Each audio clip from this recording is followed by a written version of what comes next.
So in yesterday's delivery I got some Hardy Spicer universal joints. One thing, these are made in India. No, they're not made in the UK anymore. But the funniest thing was it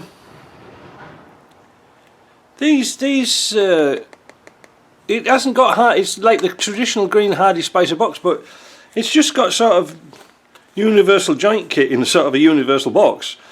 And the sticker from Britpart, where I got these from, cover over the sticker of Hardy Spicer, which covers over a sticker of something else. So you have to be careful. But these are listed as OEM. We don't know. I don't know. They're okay. You know, I'm of this opinion now. I don't care about buying things from India. At least it's a Commonwealth country. We'll try not to support those Chinese anymore. Bugger them. You know, I think that's what we should do. Get back to a good old economy with our Commonwealth friends all over the world. None of this nonsense from China. Right. As you can remember, because I did this video a week or two ago, I've cleaned up these in the steam cleaner. I've polished them out with a Dremel, and I've cut the groove here with the Dremel as well, so these should go together quite well. So I'm going to show you the secret of putting a universal joint together.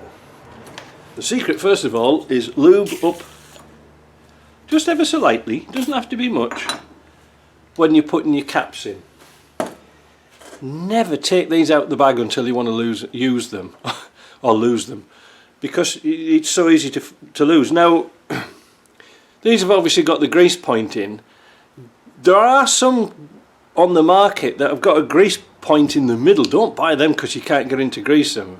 It's for like wider universal joints, more like on American trucks. So first of all, we're going to take one cap off, and we're going to not disturb the needles. These are pre-greased, but I want you to pay particular attention to this bit here, because this caught me out once before. See, right at the very end, it looks like it's grease.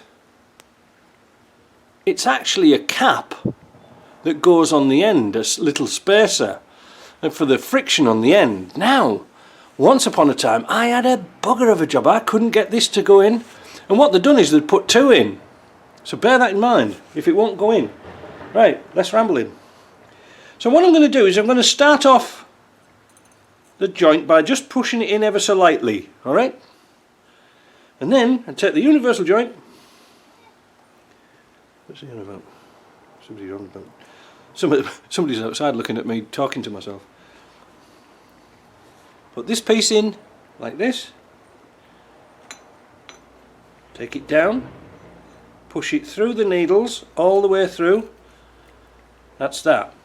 Next, try not to damage this end, and make sure that little plastic thing's on the end, don't lose it. Next, get it in your vise. See, we're not hammering this time, you know. And alter it in your vise a little bit, because you'll find that the coupled tip, you want a nice happy spot. Once you've found it, it's just going like that, look. See what I mean? Yeah, because I'm against the edge of the thing. So now I'm going to wind that out. I'm going to grab our socket that we took it out with, put it in the vise. I'll show you in a minute. And we're going to push this as far through as we can. See? We don't want it to hit the end of the vise, because we'll get dirt on it. Push it through.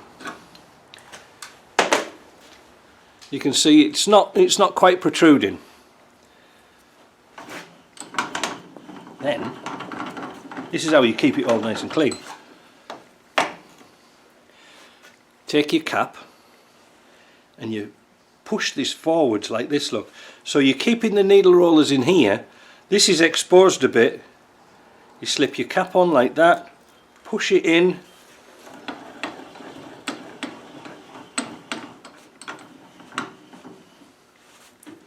push it together a little bit, right? This is another trick of mine. So now it's sort of semi-assembled.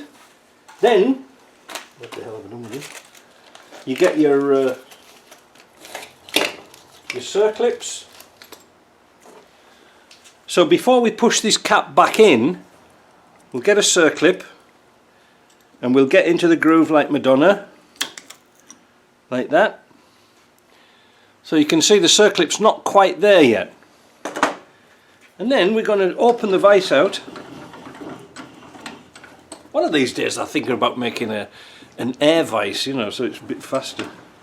But I don't like doing universal joints, too time consuming.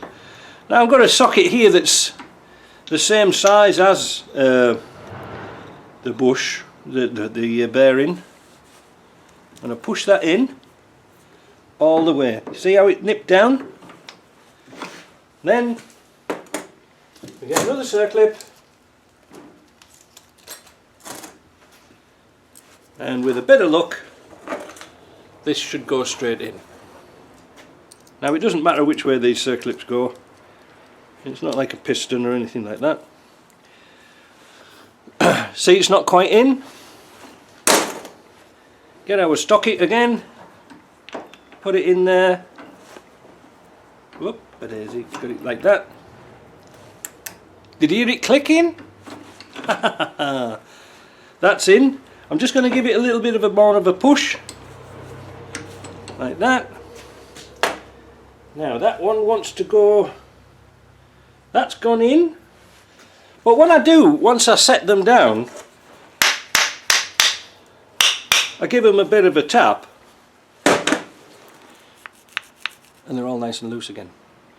So that's really how to do a circuit. That's how to do one end, and I'll pause in a minute and I'll come back and I'll show you how to do the other end. I don't know if you noticed, I put the ends on with the cable ties, the corresponding ends, to try and keep as much balance as possible. I don't know if it's really worth it or not, but at least I know which end went with which. So that's for that end. This is the end we're going to fit now. Again, bit of lube in, take your joint, your bearing, push it in. Just going to close this vise up a bit so we can see what we're doing. Now somebody asked me why I didn't take the spline apart and grease it. Well, it feels nice, I can grease it up really easy, but the thing is I don't want to lose the orientation. I want to leave it set and keep them as much balance as I can. I see a lot of people take these sliders out and get problems with vibration later on. Again, take that out, make sure the little cap thing's in. Put it, and like I say, you've got to be careful you don't get dirt in this, so do it from the free end, the open end, and slide it. So you've got this exposed, this one's sat down. I'm going to carefully put it in the vise, gingerly that they say. Force that through, and again, play with the vise a bit. See how it goes? See there? And force it through a bit further.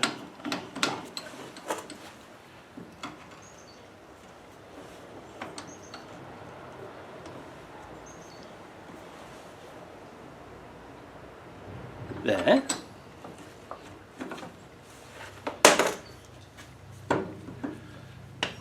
Then slide this forward, get your cap with your needle rollers in, slide it on like that. So, and you see, by doing it this method, you'll never lose the needles. And just, we'll start this off. Right. Circlip in the end.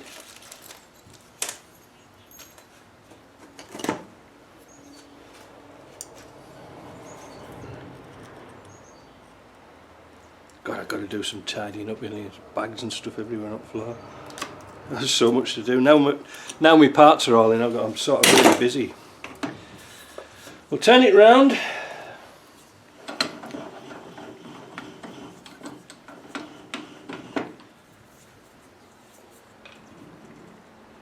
set up your socket. If you keep pressure going this way with your hand, it won't drop out the vise. It's not magnetic or anything. Oh, I wish it was. Embarrassing. Oh, damn it. Here we go.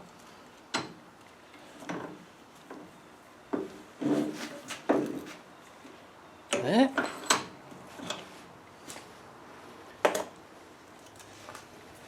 And again, like Madonna, we're going to put this and get it in the groove.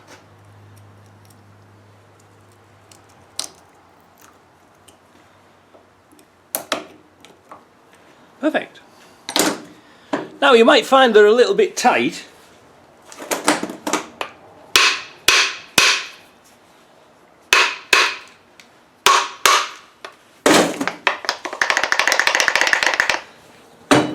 That will last to lunchtime.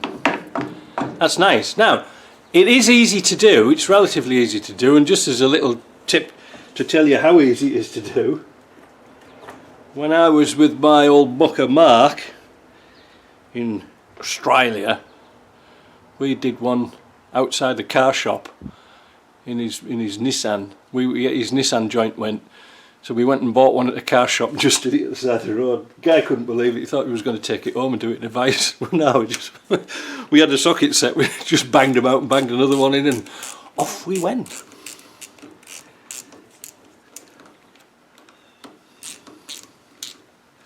There we go. Screw the grease nipple in. Some of them, I've noticed now, they come with a little cap for the grease nipple. That's a really good idea, because it stops dirt. You don't want dirt going in. And somebody asked me about when you do universal joints, sometimes you don't get grease coming out of all four. Well, it doesn't really matter. As long as there's grease in there, what will happen is when it's spinning round, centrifugal force will force the grease to the end anyway. So don't worry so much about that.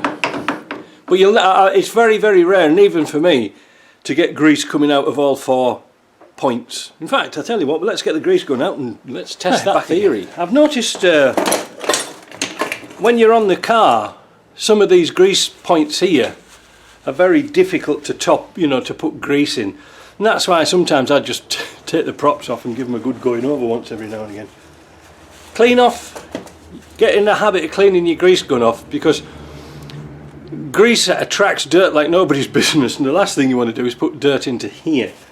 So I'm using one of these, my flexible friend. Is it going to go on? Yes. There we go. You see, on this one, it's only coming out of one end. So, see what I mean?